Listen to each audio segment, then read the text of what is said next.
Hello student, in this video we have discussed about the phase transition. Okay, first and second phase transition. So let us see about the phase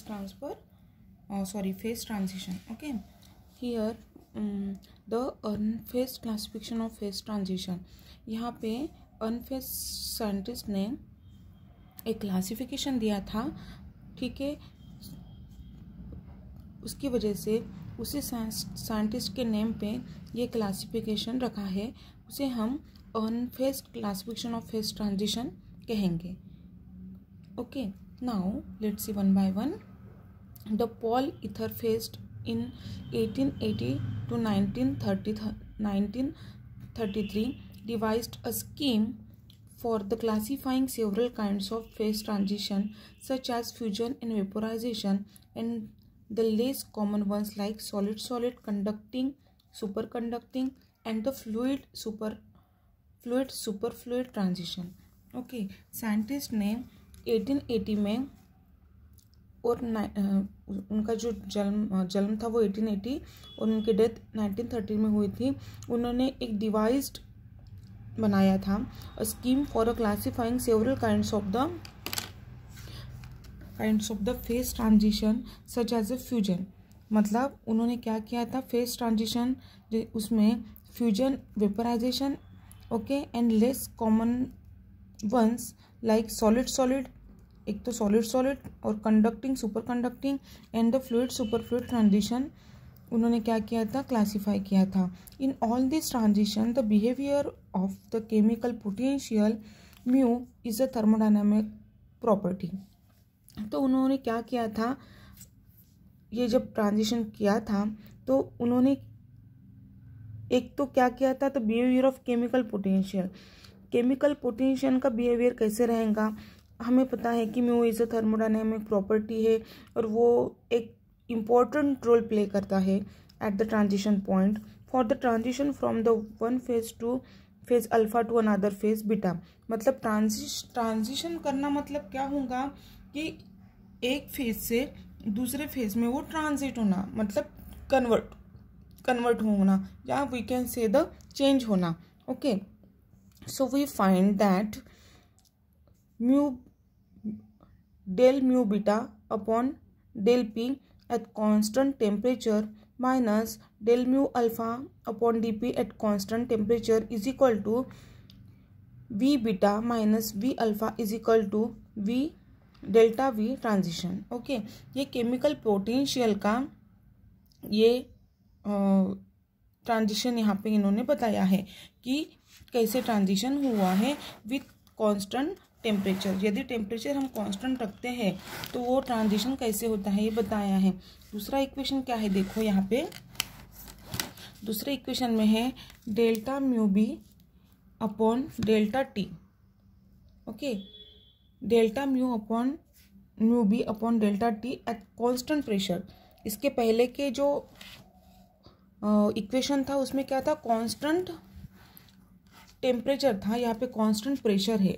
delta mu A upon delta T at constant pressure is equal to minus S beta plus S alpha is equal to minus delta S transition, ठीक है, is equal to delta H transition by T.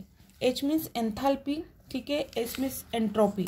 ये हमने thermodynamic term पढ़े हैं, तो उसी का ही यहाँ पे हमने शॉर्ट फॉर्म इक्वेशन फॉर्म में लिया है।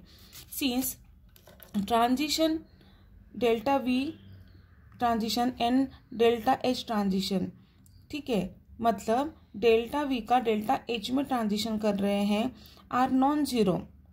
वो क्या है, नॉन जीरो है for the process of melting and the vaporisation. कब जो मेल्टिंग और वेपोराइजेशन की प्रोसेस रहेंगी उसमें वो क्या रहेगा, delta V transition to delta H transition वो नॉन जीरो रहेगा।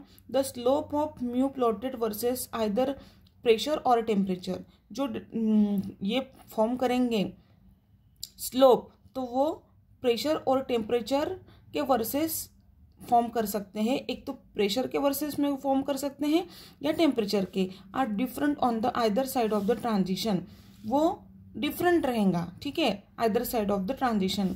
इन other words in figure 32A, देखो ये 32 है, यहाँ पे A है, यहाँ पे क्या दिया है, यहाँ पे एक तो वॉल्यूम के वर्सेस टेम्परेचर है, टेम्परेचर यहाँ पे कॉमन रहेगा, ठीक है। एक तो एंथैल्पी के वर्सेस डेल्टा एच, मतलब क्या होता है, एंथैल्पी के वर्सेस है केमिकल पोटेंशियल, वो क्या है, म्यू है।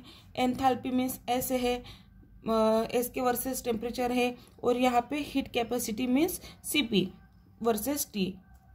इस तरीके से क्या कर सकते हैं हम स्लोप यहाँ पे ले सकते हैं, ठीक है। In other words the first derivation of mu with respect to the pressure and temperature are discontinuous at the phase transition. A transition is classified first order phase transition when delta mu upon delta t at constant pressure. Delta mu means chemical potential, okay, versus delta temperature at constant pressure पे हम क्या बोलेंगे, वो कौन सा transition रहेगा, वो first order transition रहेगा।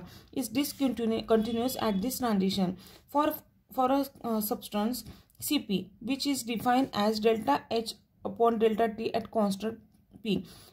यदि हम heat capacity that is Cp कैसे डिफाइन करेंगे, delta H upon delta T at constant P is the slope of the plot of enthalpy H with respect to temperature. Delta H means क्या है, enthalpy है, और ये क्या है, delta T with constant pressure, ठीक है, ये with respect to the constant temperature, okay। At the first order transition H changes by the finite amount of the infinitesimal change in T। मतलब फाइनाइटेसिमल मतलब T में क्या आएगा, कुछ ना कुछ अमाउंट ऑफ का चेंज आएगा, ठीक है। इन फर्स्ट ऑर्डर में क्या होगा, H changes by the finite amount for infinitesimal change in T। मतलब जो एंथैल्पी है वो कुछ ना कुछ चेंज टेम्परेचर में लाएगा, ठीक है। At the transition temperature that is T transition the constant pressure and heat capacity is finite. और जो कांस्टेंट प्रेशर है और हीट कैपेसिटी वो कैसे रहेगी, इनफाइनाइट रहेगी। And the physical reason being the heating drive the transition rather than the raising temperature, ठीक है। ये हुआ all about the first order transition. Thank you.